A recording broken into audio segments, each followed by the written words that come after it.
Thank you. It's my pleasure to be here. Now we have a few questions we'd like to ask you. Is that okay? That'd be wonderful. First of all, you are the second of command in the South Carolina National Guard. What are your day-to-day duties as a general? Day to day, my duties, I would say, vary differently from just what's going on. But generally speaking, I'm responsible for the overall day-to-day operation of the National Guard. I oversee the administrative functions. I work with those that are in our training sections, our budget and finance, our logistics, looking to ensure that we have the resources and the training environments to support mission readiness for the South Carolina National Guard, both from the Army and the Air Guard standpoint. So I work with different people each and every day, dealing with particular things that are going on, what priorities are of the day or in the near future. What are some of the problems the National Guard faces today in today's world? Well, like any organization, we have to rely heavily on our personnel, and we're an organization that is primarily staffed with what we call M-Day soldiers. These are the citizen soldiers. These are individuals who each and every day get up and go to work for somebody else as a full-time job other than the National Guard. Now, we do have full-time soldiers, but most of our soldiers do something else Monday through Friday. They could be doctors, lawyers, school teachers, truck drivers, mechanics, whatever it may be. But they're also in the South Carolina Guard. And when we have a need for them to serve, obviously they come in and they do things from supporting us during events like Hurricane Matthew that we had just a couple of years ago, or the Great Flood of 2015, or during winter storms. Or they respond, as you have seen through some of the exhibits here in the museum, in support of our federal mission, which would be to help fight the nation's wars. And we have soldiers and airmen who have gone to and are serving currently in Afghanistan or Iraq. So the challenge is making sure we have the people ready, trained and equipped, available to support those missions. And all that kind of, in many respects, it hinges on funding. So we're always looking to ensure that we have adequate funding to support our needs. So challenges of personnel, funding, training, and equipment, kind of what I'm responsible for overseeing. Now, what is your education background? How tough is it to make the rank of general? First of all, from an education standpoint, I graduated here locally from Irmo High School. I went to the Citadel. I graduated from the Citadel in 1982. I was commissioned as a field artillery officer. I went on active duty for 3 years. I served with the 24th Infantry Division at Fort Stewart, Georgia. After I left active duty, I came back to South Carolina. I resumed or took over a job in the civilian world. I'm one of those M-Day soldiers I spoke of earlier. So from a standpoint of my initial training, from an educational standpoint, that was it. Now, from the military perspective, since I was a field artillery officer, I have spent a lot of time at Fort Sill, where the Field Artillery School is located. So during the course of my time, from my basic officer training to refresher training to my advanced training, a lot of that is spent at Fort Sill. And depending upon the branch that a soldier may be, it would depend on where they would go for that type of training. As far as becoming a general, obviously you have to be around a long time, and I have been around a long time. I've been commissioned since 1982, so I am coming up on my 36th year of commissioned service, with duty both on the active component and the National Guard. So I would say that probably one of the most important things is you have to have some resiliency. You have to be willing to endure the long haul, so to speak. You have to be available to serve and to make yourself available for duty that's available to be done, whether you volunteer for it or you're asked to do it. I think one of the most important things, though, is just somewhat being at the right place at the right time, having had all the prerequisite assignments, the prerequisite education requirements met, and hopefully you have done so in a positive way through your evaluations that you have it measures your work performance. You would have had to have done well there.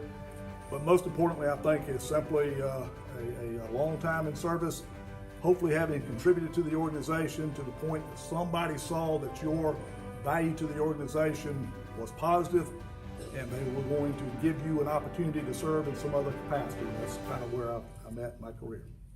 Have you been deployed, and if so, when was it and what was it like?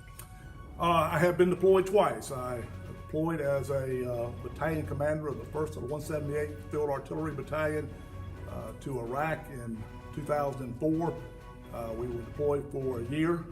The battalion did convoy security. We were housed and based out of two locations, a place called Camp Gearing, which was technically in Kuwait, but we would link up with convoys at a place called Navistar, which was right on the border. Our job was securing these convoys throughout Iraq. So we would pick the convoys up and then carry them wherever they were supposed to go and provide security to them. So we did that for a year, completed that tour of duty, had an opportunity to come back to South Carolina and reestablish myself both in my civilian job and in the Guard. Another opportunity came up when the 218th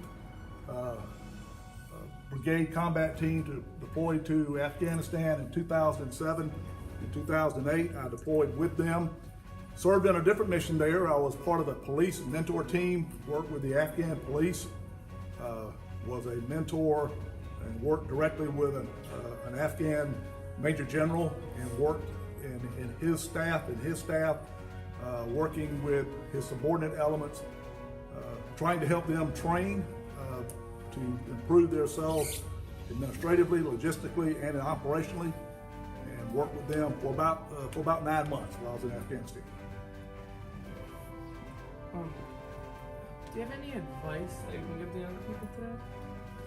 Well, I think whether you want to serve in the military or not, that's an individual choice, but you ought to be willing to serve in some capacity that you're able to give back to some organization and do so in a way of serving to the greater need of the community versus just your particular personal needs.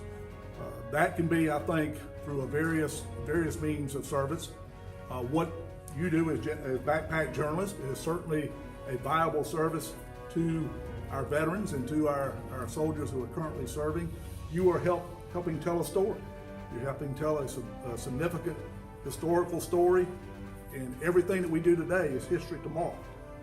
Helping serve possibly through your church in a capacity that may allow you to serve at a soup kitchen or some other capacity, involving yourself in organizations like the Red Cross.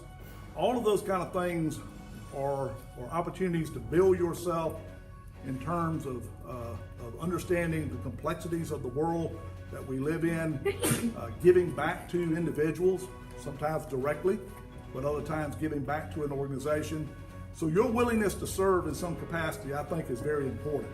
And as you get older in life, and if you choose to serve in the military, that is certainly something that we need, and we rely upon volunteers to man our force across the board, whether it's active duty or in the reserve. So we do need good individuals, educated, physically fit, capable of doing the vigorous work a soldier or a sailor or an airman or Marine does.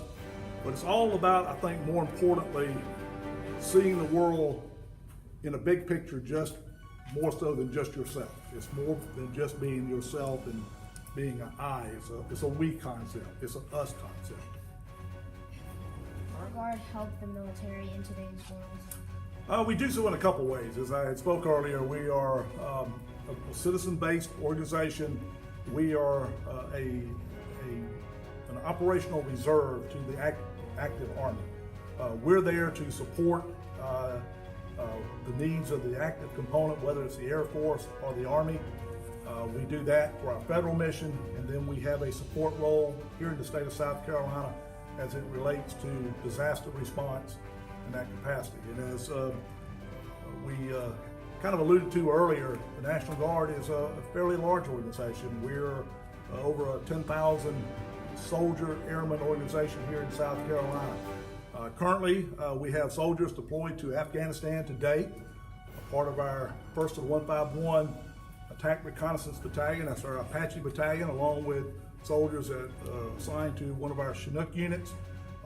They're in Afghanistan performing combat operations as we are standing here today.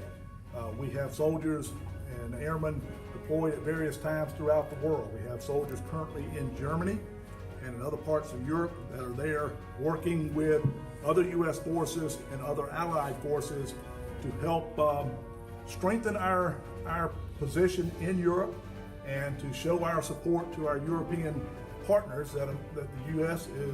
is committed to defense of Europe. And the National Guard is certainly there during times of local need. Again, back to the Hurricane Matthew and the flood of 15, we had over 4,000 of our guardsmen out working each and every day trying to help the state of South Carolina recover after those disasters. Everything from supporting our law enforcement to working checkpoints along the road with helping our Department of Transportation to providing food, water, and shelter to those that were in need. So the National Guard is an all-involved organization. Each and every day we've got things going on. If we're not actively participating in an event, we're training in preparation for that.